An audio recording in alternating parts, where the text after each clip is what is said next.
మెగా9 ప్రేక్షకులకు సంక్రాంతి శుభాకాంక్షలు. ఈ సంక్రాంతి మీ ఇంట నవ్వుల పంటలు పండాలి అని మనస్ఫూర్తిగా కోరుకుంటూ, ఈరోజు నాతో పాటు ఉన్నారు ప్రముఖ ఆధ్యాత్మికవేత్త రఘుప్రియ గారు. తన్నడిగి సంక్రాంతికి సంబంధించిన విశేషాలు తెలుసుకుందాం. నమస్కారం రఘు. నమస్తే అండి. రఘుప్రియ గారు, మనం ఎన్నో కార్యక్రమాలు భక్తికి సంబంధించి చేస్తూ ఉంటాం. ఈ రోజున మెగా9 ప్రేక్షకులకి సంక్రాంతికి సంబంధించిన విశేషాలు చెప్పడంలో భాగంగా ముందుగా ఉత్తరాయణం దక్షిణాయనం యొక్క విశేషాలు వివరిస్తూ, అలాగే భోగి యొక్క విశిష్టత ఏమిటో చెప్పండి. మెగా9 టీవీ ప్రేక్షకులకు సంక్రాంతి శుభాకాంక్షలు. అయితే మనకి ఈ భాగంలో మనకి ఈ సమయంలో అయనాలు 2, ఉత్తరాయణం దక్షిణాయనం. మనకి ఈ సంక్రాంతి వచ్చేది ఉత్తరాయణ పుణ్యకాలంలో సంక్రాంతి వస్తుంది. సంక్రాంతి పండుగ ఇది 4 రోజుల పండుగ. భోగి, సంక్రాంతి, దాన్నే మకర సంక్రాంతి అంటారు, కనుమ, ముక్కనుమ. ఈ 4 రోజులు విశేషంగా జరుపుకుంటాం. తెలుగు వారికి ఇది హిందువులకు పెద్ద పండగగా చెప్పుకుంటారు. అది అందులో ప్రప్రథమంగా మనం భోగి నుంచి మొదలు పెడదాము. భోగి అంటే భోగభాగ్యాలను ఇచ్చేది అని అర్థం అనమాట. భోగభాగ్యాలు అంటే ఓన్లీ ధనమే కాదు, దాంతో పాటు చాలా ఇస్తాయి. సంతానము, సౌభాగ్యము, ఐశ్వర్యాలు, భోగాలుగా మనం భోగాలుగా ఏదైతే మనకి ఆనందాన్ని కలిగిస్తుందో అది ప్రతిదీ భోగం కిందే వస్తుంది అనమాట. అయితే భోగి పండగకు విశిష్టత ప్రప్రథమంగా చెప్పుకునేవి 2. ఒకటి భోగి మంటలు, రెండోది భోగి పళ్ళు. భోగి పళ్ళు చిన్నపిల్లలు ఇంట్లో ఉన్న వాళ్ళకి వెంటనే గుర్తొచ్చేది ఏంటంటే, అమ్మో భోగి పళ్ళు పొయ్యాలి. అయితే దీనికన్నా ముందు రఘుప్రియ గారు, అసలు ఉత్తరాయణం దక్షిణాయనం యొక్క విశిష్టతలు వివరించండి. ప్రేక్షకులు ఎవరైనా తెలియని వాళ్ళు ఎవరైనా ఉంటే దానికి సంబంధించిన వివరాలు తెలుసుకొని చక్కగా చేసుకునే అవకాశం ఉంటుంది కదా. తప్పకుండా. అయితే ఈ ఉత్తరాయణ పుణ్యకాలము సూర్యుడు ఏ వైపు నుంచి అంటే దక్షిణం నుంచి ఉత్తరం వైపుకు ప్రయాణం చేస్తున్నాడు కాబట్టి దీనికి ఉత్తరాయణ పుణ్యకాలం వచ్చింది. అది భూమధ్యకు 23.5 డిగ్రీలో సూర్యుడు ఉత్తరం వైపున ప్రయాణం చేస్తాడు. అయితే దీన్ని పుణ్యకాలము అని ఎందుకన్నారు అంటే కనుక ఈ సమయము ఉత్తమమైన సమయము. ప్రతి పుణ్య కార్యాలకి, పెళ్లిళ్ళకి, వ్రతాలకి, నోములకి, జపాలకి, దానాలకి అన్నిటికీ ఈ కాలము శుభప్రదమైనది. ఇది దేవతలకు పగటి కాలము అని చెప్తారు. అంటే మనం ఏ పూజ చేసినా, ఏ నోము చేసినా, యజ్ఞం చేసినా వాళ్ళు తీసుకునే అవకాశం ఉంటుంది. దేవతలు డైరెక్ట్ గా తీసుకునే అవకాశం ఉంటుంది. ఈ సమయంలో మనకి ఏంటంటే పగటి కాలం ఎక్కువ ఉంటుంది, రాత్రి కాలం తక్కువ ఉంటుంది. ఈ సమయంలో అంటే వేసవి కాలం ఒక రకంగా వస్తుంది అని సిగ్నల్ అన్నమాట. 2 నెలలు పోతే మనకి వేసవి కాలమే వచ్చేస్తుంది. అయితే ఈ సమయంలో సూర్యుడికి అంటే మకర రాశిలో ఉన్నంత కాలము సూర్యుడిలో సౌరశక్తి ఎక్కువగా ఉంటుంది. అది ప్రాణశక్తి అనమాట. ఆ ప్రాణశక్తిని ఈ ఉత్తరాయణ పుణ్యకాలంలో ప్రతి మనిషికి అందజేస్తాడు. అందుకనే ఈ సమయంలోనే తెల్లవారుజామునే సూర్యోదయ సమయంలో లేచి ముగ్గులు పెట్టడము, కల్లాపి జల్లడము, పశువుల్ని తీసుకెళ్తూ ఉండడము, పశుపక్షాదులు, ప్రకృతి అందరూ కూడా కొత్తగా ఉంటారు. చాలా చక్కగా ఉత్తేజంతో ఉంటారు అనమాట. ఇది ఉత్తరాయణ పుణ్యకాలము. ఈ సమయంలో మనము అన్ని శుభకార్యాలు చేసుకుంటారు. అయితే దక్షిణాయనంలో దాన్ని ఏమంటారంటే పితృకార్యాలు చేసేది, తర్పణాలు ఇవ్వడం కానీ ఇలా పితృకార్యాలకు సంబంధించిన కాలాన్ని దక్షిణ కాలం అంటారు. ఇలాంటి కార్యక్రమాలు కూడా చేస్తున్నాం. 6 నెలలు సంబంధించిన వివరాలు కూడా చెప్పున్నాం. 6 నెలలు ఇది, 6 నెలలు ఉత్తరాయణం, 6 నెలలు దక్షిణాయనము. అయితే ఈ దక్షిణాయన కాలంలో చేసే పనులు కానీ, చేసే పూజలు కానీ ఈ ఉత్తరాయణానికి దగ్గరకు వచ్చేటప్పటికి అక్షయం అవుతాయి అన్నమాట. ఏదైనా సరే ఎక్కువగా అవుతుంది. ఆవగింజంత పెడితే గుమ్మడి గింజంతా అవుతుంది అనమాట. అక్షయం అయ్యే అవకాశం ఉంటుంది. అయితే మరి ఈ ఉత్తరాయణ పుణ్యకాలంలో ఏం చేసుకోవాలి అంటే కనుక దాన ధర్మాలు చేసుకోవాలి. అందులోనూ ప్రప్రథమంగా మంచి మోక్ష మార్గాన్ని ఇచ్చే దానాలు 2. ఒకటి కన్యాదానము, రెండవది అన్నదానము. దీంతో పాటు ఇంకా మిగతా అన్ని దానాలు, వస్త్రదానము, అన్ని దానాలు, ఏదైనా ఎవరైనా పెట్టగానే అన్నదాత సుఖీ భవ అంటుంటారు. ఎంత ఇచ్చినా తృప్తి ఉండదు కానీ అన్నం పెడితే తృప్తి వచ్చేస్తుంది, చాలు అంటారు అనమాట. సో మనము ఈ ఉత్తరాయణ పుణ్యకాలంలో చేసిన ఏ మంచి పనులైనా సరే మనకి అక్షయం అవుతుంది. అయితే మరి ఈ ఉత్తరాయణ పుణ్యకాలంలో కొంతమందికి నక్షత్రాల వారీగా కూడా ఎవరెవరు ఏం చేసుకోవచ్చు అనేది కూడా మనం చెప్పుకున్నాము.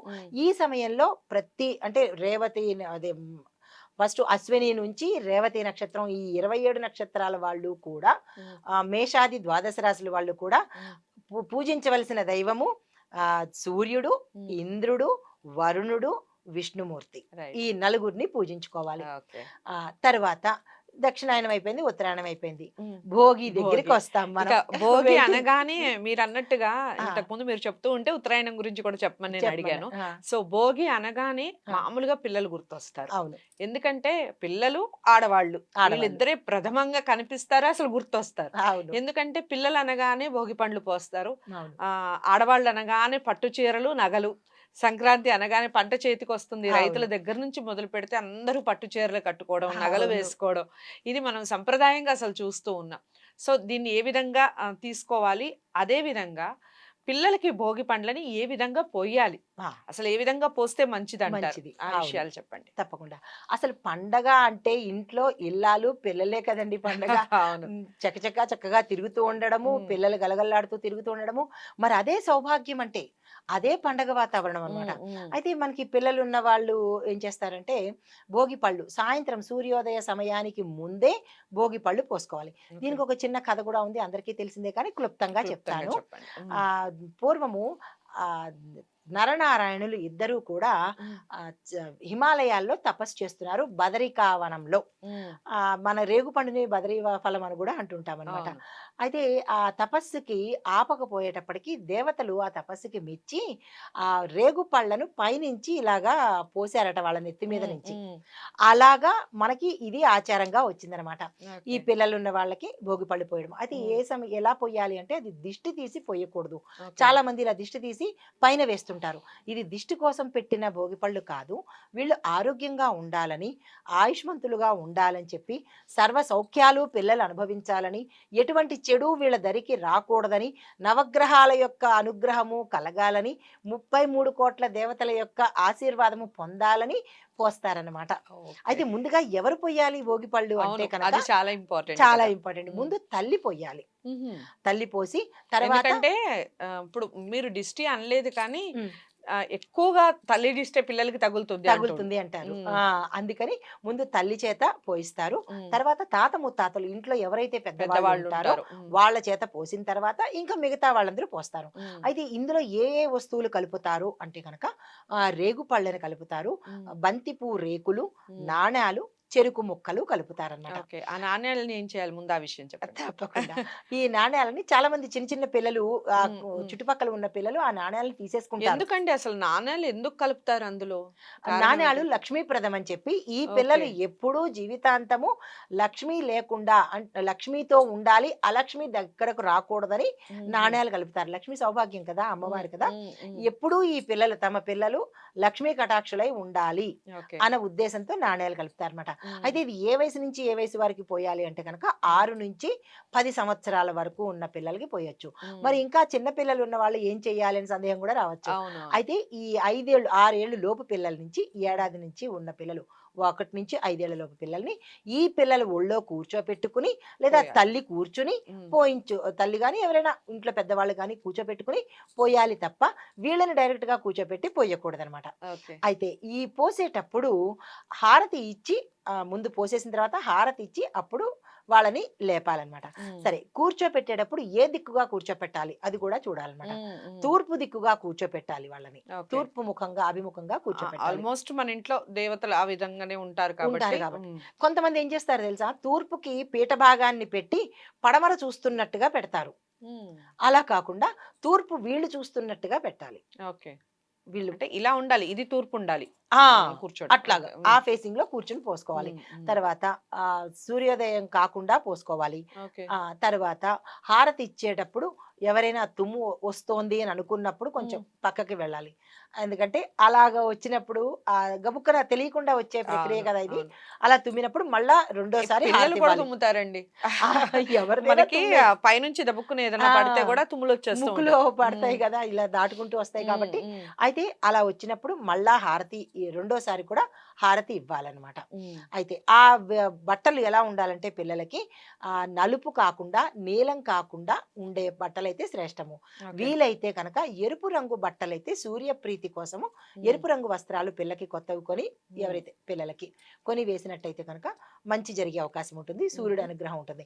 అయితే కూర్చోపెట్టే సీటు ఆసనం మీద ఎందులో పడితే అందులో కాకుండా ఆ కుర్చీ మీద పిల్లలు ఎక్కడైతే కూర్చుంటారో కుర్చీలో టేబుల్స్ ఏవైతే వాటి మీద పట్టుబట్టని పెట్టి దాని మీద పిల్లల్ని కూర్చోబెట్టే ప్రయత్నం చేయాలి. ఇంత విధానంగా ఆ భోగి పళ్ళను పోస్తారనమాట.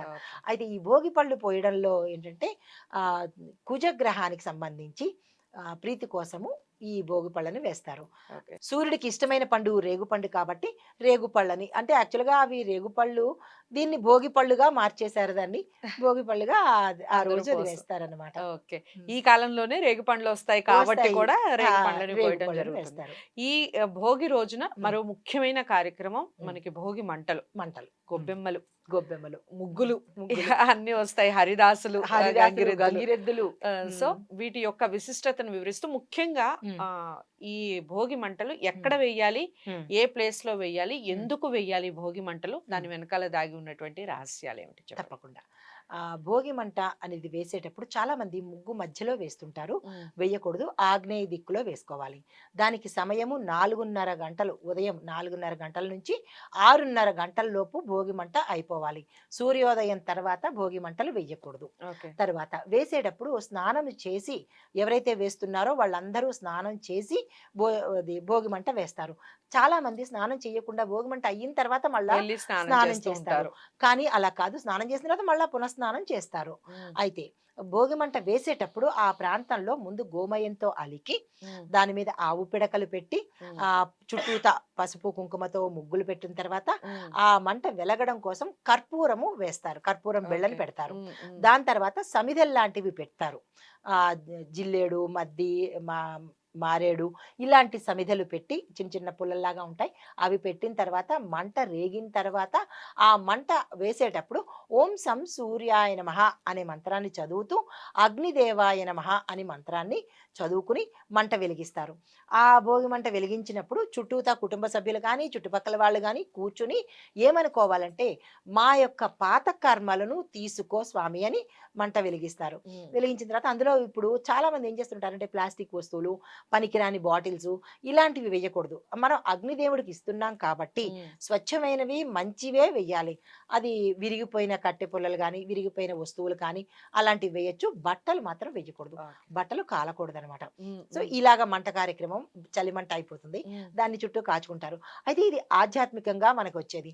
మరి పారమార్థికంగా మంట ఎందుకు వేస్తాము అంటే కనుక, ఈ మంటల్లో మనం వేసే మంట ప్రక్రియ వల్ల ఆ వచ్చే పొగ వల్ల మనకి ఆస్తమా కానీ లేదా ఇంటర్నల్ ఆర్గాన్స్ లో ఏదైనా బ్యాక్టీరియా కానీ ఉంటే, ప్రాబ్లమ్స్ ఉంటే అవి ఈ మంట వల్ల పోతాయి అనేది ఆయుర్వేద పరంగా అన్నమాట.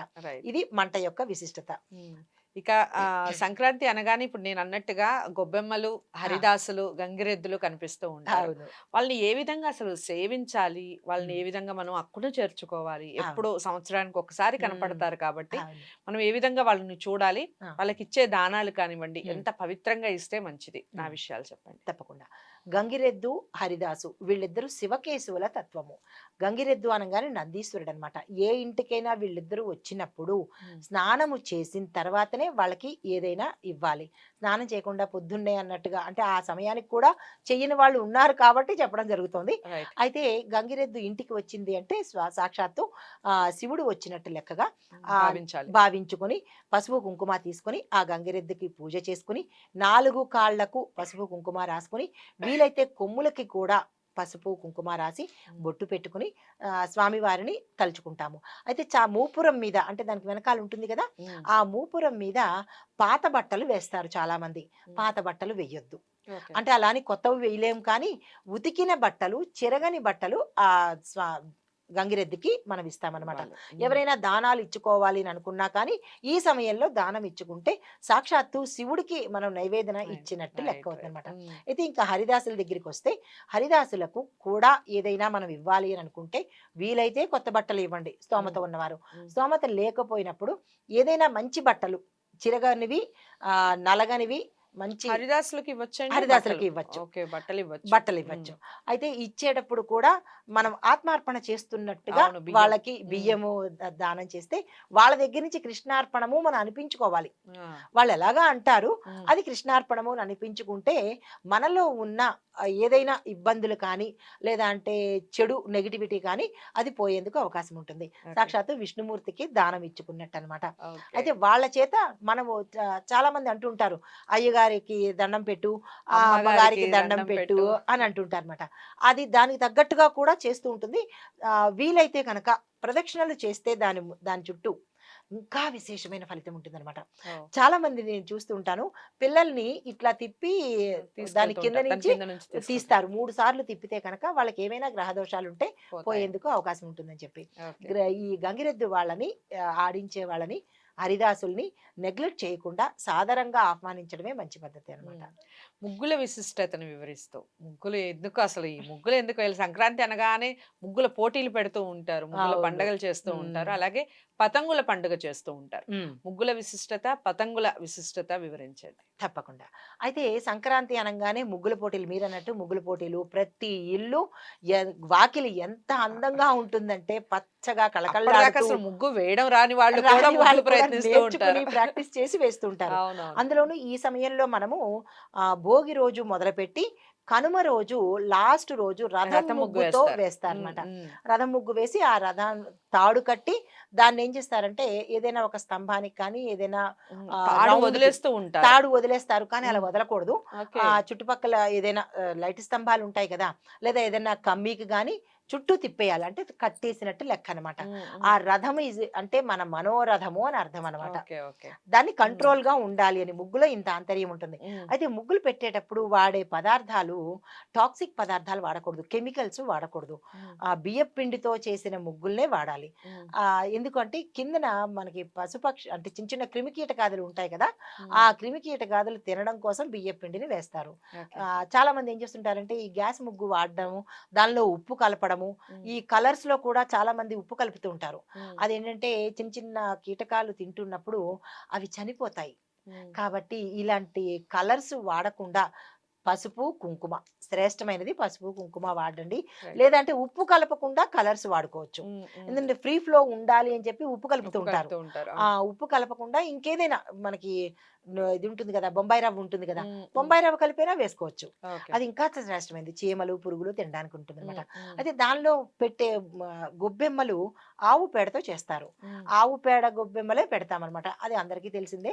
అయితే ఆవు పేడనే ఎందుకు చేస్తారు అంటే గనక గోమాత లక్ష్మీప్రదం లక్ష్మీప్రదం కాబట్టి, కాబట్టి. ఆవు హ్మ్. పేడను లక్ష్మీప్రదంగా మనం చూస్తాం కాబట్టి, ఆ గొబ్బెమ్మలు పెట్టడం వల్ల ఈ ఇంట్లో ఏమైనా అరిష్టాలు ఉంటే పోతాయన్న ఉద్దేశంతో ఆ గొబ్బెమ్మలు పెడతారు. దానికి లెక్కుంటుంది. సరి సంఖ్య, బేసి అవును. సంఖ్య అని బేస్ సంఖ్య పెడుతుంటారు. అవునవును. ఎందుకు ఆ విషయం చెప్పండి? అసలు ఆహా! ఎందుకు పెట్టాలి? సరి సంఖ్య ఏంటి? బేస్ సంఖ్య ఏమిటి చెప్పండి? అంటే ఎక్కువగా సరి సంఖ్యనే పెడతాము. హ్మ్. 2, 4, 6 హ్మ్. బేస్ సంఖ్య పెట్టకూడదు. సరి సంఖ్య అంటే ప్రతీదీ సరిసమానంగా మన ఇంట్లోకి రావాలి. అనే ఉద్దేశం ఏదైనా సరే అన్నమాట. ధనము, ధాన్యము, హ్మ్. గొడ్డు, గోద, హ్మ్. నగ, నట్ర అంటే ఇవి సరదాగా అయినప్పటికీ పూర్వం నుంచి అంటూ అంటుండేవాళ్ళు. ఉంటారు కదా! అవి వచ్చేయాలి. భార్య, భర్త హ్మ్. ఇలాగనమాట. ఏ సమృద్ధి వచ్చినా 2 కలిసి రావాలని చెప్పి మనకి సరి సంఖ్య పెట్టారనమాట. ఓకే. గొబ్బెమ్మలు కూడా సరి సంఖ్య. జనరల్‌గా 2 పెట్టరు. హ్మ్. 6, 8, 10 అలా శక్తి కొద్దీ పెడతారనమాట. ఓకే. అయితే ఈ గొబ్బెమ్మల తర్వాత ఏం చేసేవారు అంటే గనక హ్మ్. హ్మ్. దాన్ని తరిచేసి రథసప్తమికి ఈ గొబ్బెమ్మల్ని అంటే ఈ పిడకల్ని రథసప్తమికి మనము పాలు పొంగించుకుంటాం దాని మీద. ఓకే. అది అంత విశిష్టమైనదనమాట. తర్వాత ఇది పేడ గొబ్బెమ్మలకి చేస్తాం కదా!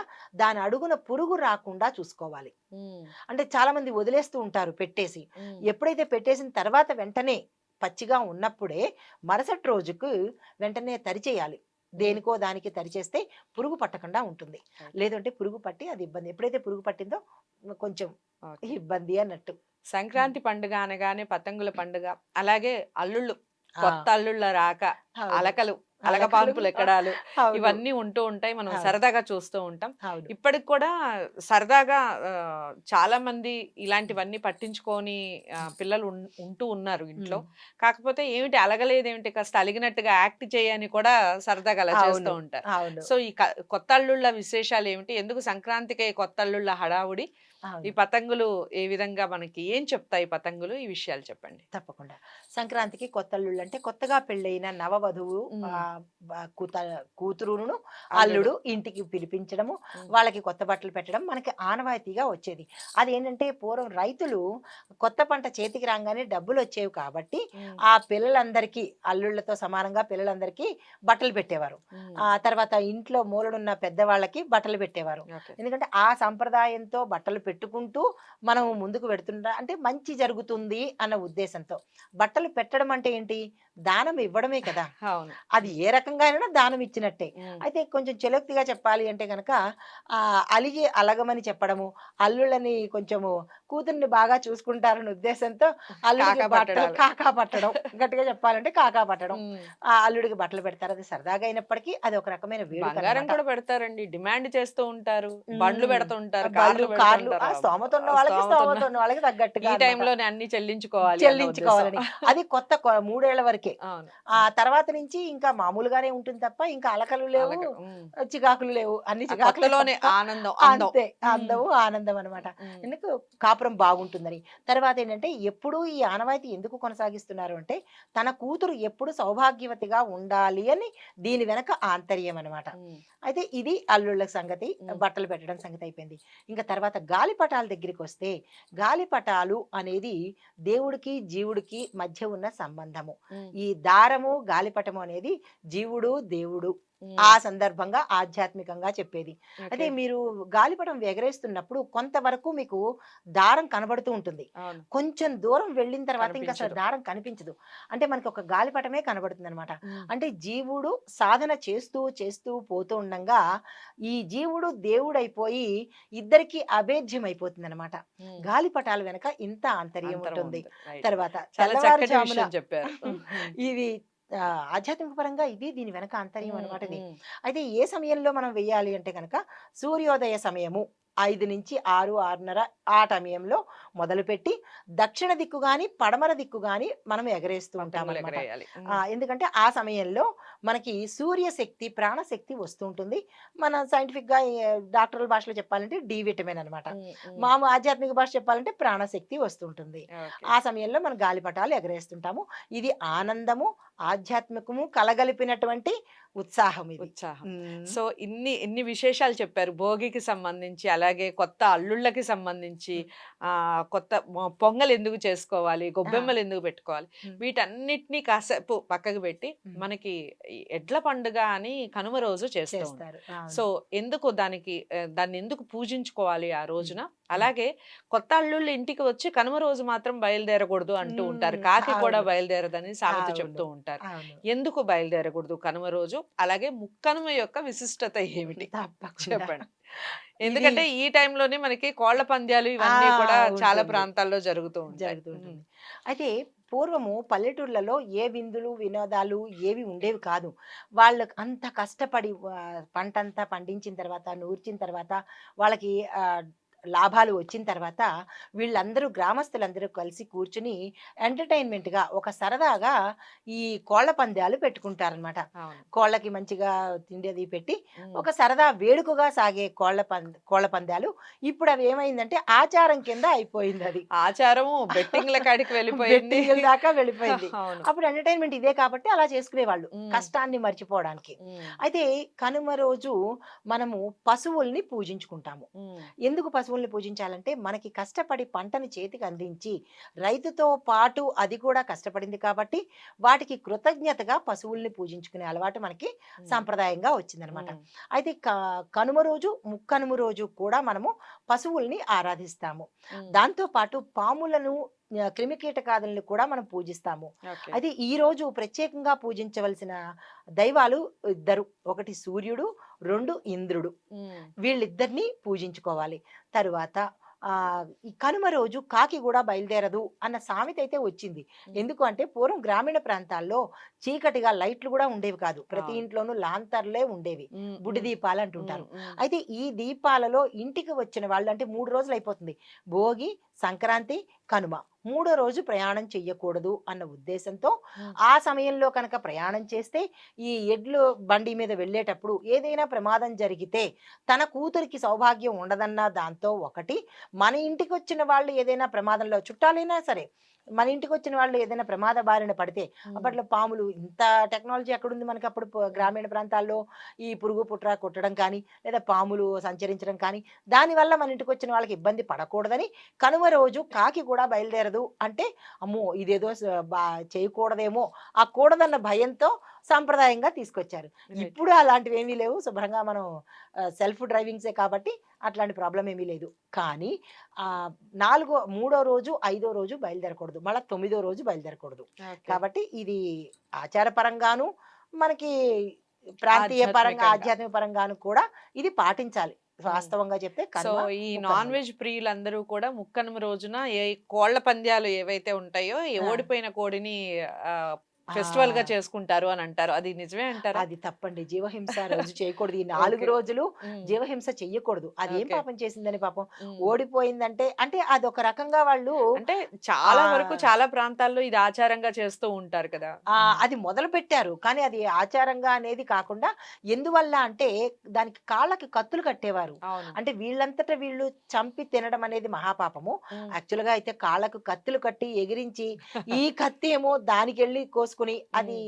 చనిపోయిన తర్వాత హ్మ్. ఆ రకంగా తినేవాళ్ళు. కానీ దాన్ని ఇప్పుడేం చేస్తున్నారు అంటే ఏకంగా ఏ కత్తులు లేకపోయినా కానీ వీళ్ళే తినడమే చేయాలి. ముక్కనుమ రోజు హ్మ్. దీన్ని ది కోడిని చంపి దానికి గారెను గూడా తోడు చేసి అవునవును. రెండిటిని కలిపి తింటూ సంక్రాంతి ఉంటారు. అనగానే గారెలు కూడా అండి. గారెలు, చాలా మినుము తినాలి మినుము ఎక్కువగా. తినాలి. హ్మ్. హ్మ్. మినుము ఇనుములా ఉంటుందనే ఉద్దేశంతో మినుము తినమంటారు. హ్మ్. అంటే వీళ్ళు ఈ రెండిటిని జత కలిపేశారులెండి. హ్మ్. మామూలుగా అయితే గారెలు తినాలి.